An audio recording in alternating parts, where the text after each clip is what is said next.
Sir, കൂത്തുപറമ്പുള്ള ഒരു ക്ഷേത്രത്തിലെ ഉത്സവ ഘോഷയാത്രയ്ക്കിടയിൽ കൊലയാളികളായ കുറച്ച് ആൾക്കാരുടെ ചിത്രങ്ങളും ചെങ്കൊടിയൊക്കെ ഏന്തി ഒരു CPM പ്രവർത്തകർ ഘോഷയാത്ര നടത്തി. നേരത്തെ നമുക്കറിയാം, ഒരു മാസം മുമ്പ് ഒരു ഉത്സവത്തിൻ്റെ പരിപാടിക്കിടയിൽ CPMൻ്റെ ഗാനങ്ങൾ പാടിയത് വലിയ വിമർശനമായിരുന്നു. ഇതിനിടയിലാണ് കൊലയാളികളായ ആളുകളുടെ ചിത്രങ്ങൾ കൊടിയിൽ പതിപ്പിച്ചുകൊണ്ട് ചെങ്കൊടിയൊക്കെ ഏന്തി ഒരു ഘോഷയാത്ര, അത് ഉത്സവത്തിന്. തൃശ്ശൂർ ജില്ലയിൽ വേറൊരു ക്ഷേത്രത്തിൽ ഈ ഹമാസ് ഭീകരന്മാരുടെ ഈ പടം ആനയുടെ പുറത്തേന്തി നെറ്റിപ്പട്ടമാക്കി ഘോഷയാത്ര നടത്തി. ഈ ഹമാസിനെ പിന്തുണയ്ക്കുന്നതൊക്കെ ആരാ?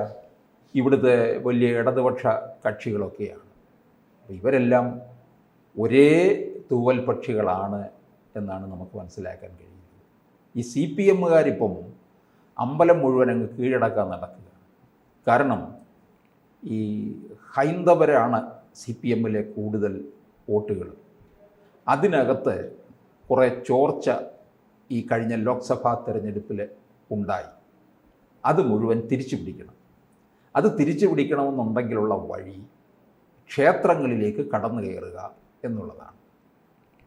അവർ വിശ്വാസികളല്ല. ആരെ? നമ്മുടെ മൂത്ത സഹാക്കന്മാർ. അപ്പോൾ അണികൾ വിശ്വാസികളാണ്. അപ്പോൾ അവരെ നിലനിർത്തുന്നതിന് വേണ്ടിയിട്ട് ഇവർ പാർട്ടി അതിലേക്ക് കടന്നു കയറുക.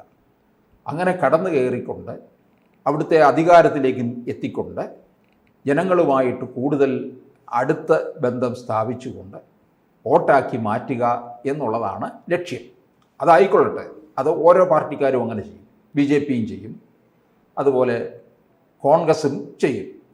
അതൊക്കെ ഓരോ പാർട്ടിക്ക് ഓരോരോ ആവശ്യമാണ്. പക്ഷേ ഇതിപ്പോൾ ഭീകരവാദമല്ലേ കാണിക്കുന്നത്?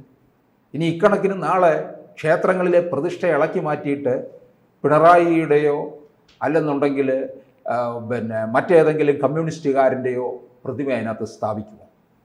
അതിൻ്റെ ഒരു തുടക്കമാണ് സംശയിക്കേണ്ടിയിരിക്കുന്നത്. നമുക്കറിയാം, കണ്ണൂർ കൂത്തുപറമ്പ് എന്ന് പറയുമ്പോൾ രാഷ്ട്രീയ കലാപങ്ങൾ ഒരിക്കലും ഉണ്ടായിട്ടുള്ള ഒരു സ്ഥലമാണ്. എപ്പോഴും അതെ, ഇപ്പോഴും ഉണ്ട്. എന്നാലും ഒരുവിധം അത് അടങ്ങിയിരിക്കുന്ന ഒരു സന്ദർഭത്തിൽ വീണ്ടും ഇതൊക്കെ ഒരു പോരിലേക്കല്ലേ നയിക്കുന്നത്? ആണോ? ഇതൊക്കെ വലിയ പ്രശ്നങ്ങൾ ഉണ്ടാക്കുന്ന കാര്യങ്ങളാണ്. കാരണം ഇവർ തീവ്രവാദത്തെ പ്രോത്സാഹിപ്പിക്കുന്ന ഒരു രീതിയാണ് കാണുന്നത്. നമുക്കറിയാം, കേരളത്തിലെ പോപ്പുലർ ഫണ്ടിനെയും അല്ലെങ്കിൽ പോപ്പുലർ ഫണ്ടിനെ നിരോധിച്ചതിന് ശേഷം അതിലുണ്ടായിരുന്നവരൊക്കെ തന്നെ ചേക്കേറിയ SDPIയെയും സംരക്ഷിച്ചു കൊണ്ടിരിക്കുന്നത് ആരാണ്? ഇവിടുത്തെ രണ്ട് മുന്നണികളുമാണ്. അപ്പോൾ അത്തരത്തിലുള്ള സ്വഭാവം തന്നെയാണ് ഇപ്പോൾ കേരളത്തിൽ കഴിഞ്ഞ കുറേ കാലമായിട്ട് നടക്കുന്നത്. ഇത്തരത്തിലുള്ള ഭീകരപ്രവർത്തനങ്ങളല്ലേ. അരിയും മലരും കുന്തിരിക്കവും കരുതിക്കോ നിൻ്റെയൊക്കെ കാലന്മാർ വരുന്നുണ്ട് എന്ന ആലപ്പുഴ നഗരത്തിലൂടെ ഒരു ഇളം മുറ പോപ്പുലർ ഫണ്ടുകാരൻ അവൻ്റെ മൂത്ത പോപ്പുലർ ഫണ്ടുകാരൻ്റെ തോളിൽ കയറി ഇരുന്നു കൊണ്ട് പാടിയത് കേരളം മുഴുവൻ നടുങ്ങിപ്പോയില്ലേ?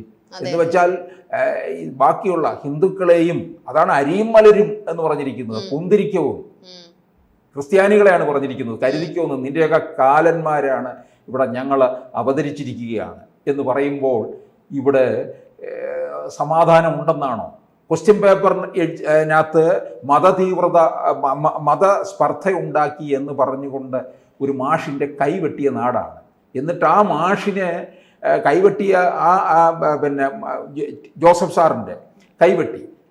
എന്നിട്ട് ആ ജോസഫ് സാറിനെ എന്താണ് പറഞ്ഞത്? ഇവിടുത്തെ അന്നത്തെ വിദ്യാഭ്യാസ വകുപ്പ് മന്ത്രിയായിരുന്ന MA ബേബി മണ്ടൻ എന്നാണ് പറഞ്ഞത്. എന്ന് പറഞ്ഞാൽ ആ കൈവെട്ടിയ പോപ്പുലർ ഫ്രണ്ടിനെ MA ബേബി അനുകൂലിക്കുന്നു എന്നാണ് അർത്ഥം. അന്ന് അദ്ദേഹം കേരളത്തിൻ്റെ വിദ്യാഭ്യാസ വകുപ്പ് മന്ത്രി ആയിരുന്നു എന്നുള്ളതാണ്.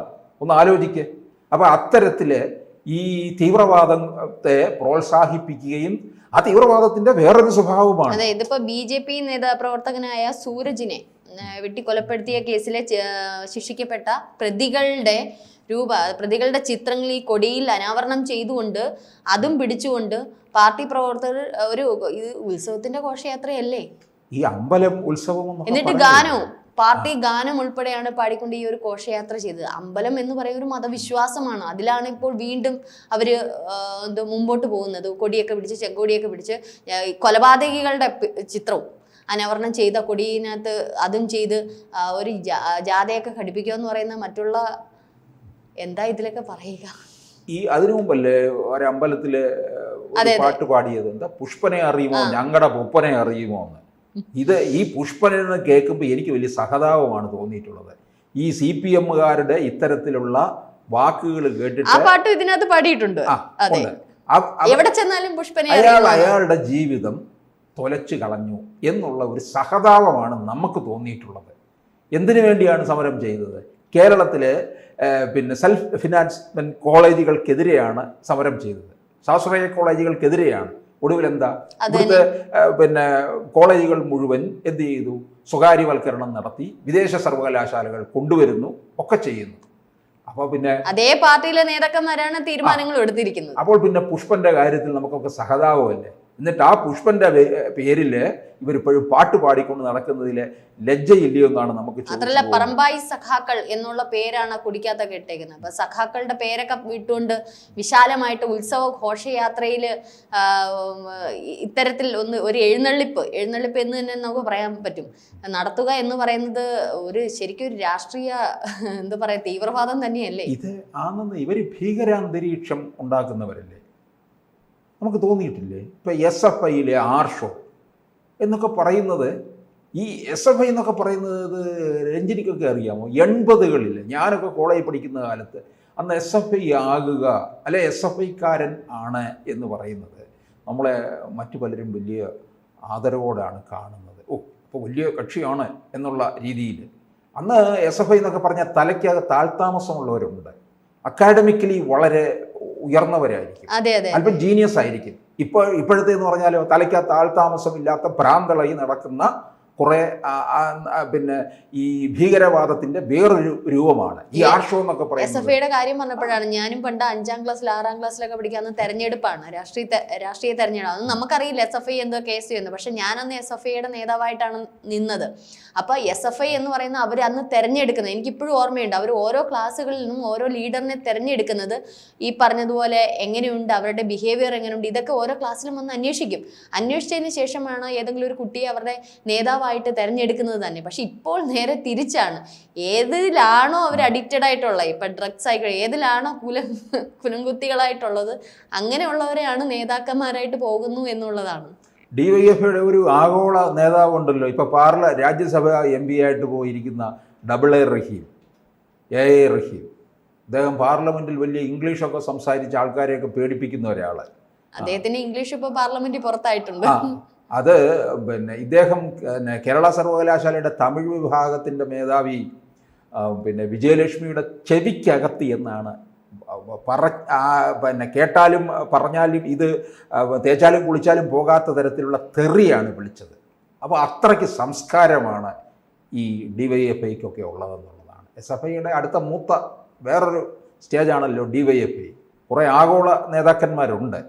അപ്പം ഇതൊക്കെ ഇവരുടെയൊക്കെ മുഖമെന്ന് പറയുന്നത് ഈ ഭീകരത സൃഷ്ടിക്കുക എന്നുള്ളതാണ്. ഈ ഭീകരത സൃഷ്ടിച്ചുകൊണ്ട് ഇനിയിപ്പോൾ നോക്കിക്കോ, 2026 പിണറായി വിജയൻ സർക്കാർ തന്നെ വീണ്ടും അധികാരത്തിൽ വരികയാണെന്നുണ്ടെങ്കിൽ ഇതിൻ്റെ ഒരു ഭീകരത അതിശക്തമായിട്ട് ഒന്നുകൂടി താണ്ഡവമാടുകയും ചെയ്യും. എനിക്കൊരു സംശയം, ഇതിപ്പോൾ നടന്നിരിക്കുന്ന കൂത്തുപറമ്പ് കണ്ണൂർ റോഡിലുള്ള കായലോടിന് സമീപമായിട്ടുള്ള പറമ്പായി കുട്ടിച്ചാത്തൻ മഠം ഉത്സവത്തിന്റെ ഭാഗമായിട്ടാണ് ഈ സംഭവം ഉണ്ടായിരിക്കുന്നത്.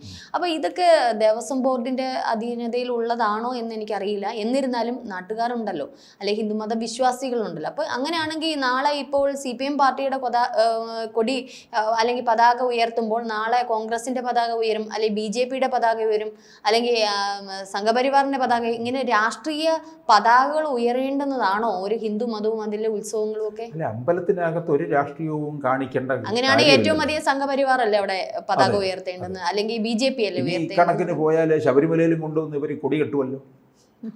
ആരും ചെയ്തില്ല എന്നുള്ള. പിണറായി വിജയന് അതിനൊക്കെ താല്പര്യമുണ്ട്, അറിയാമോ?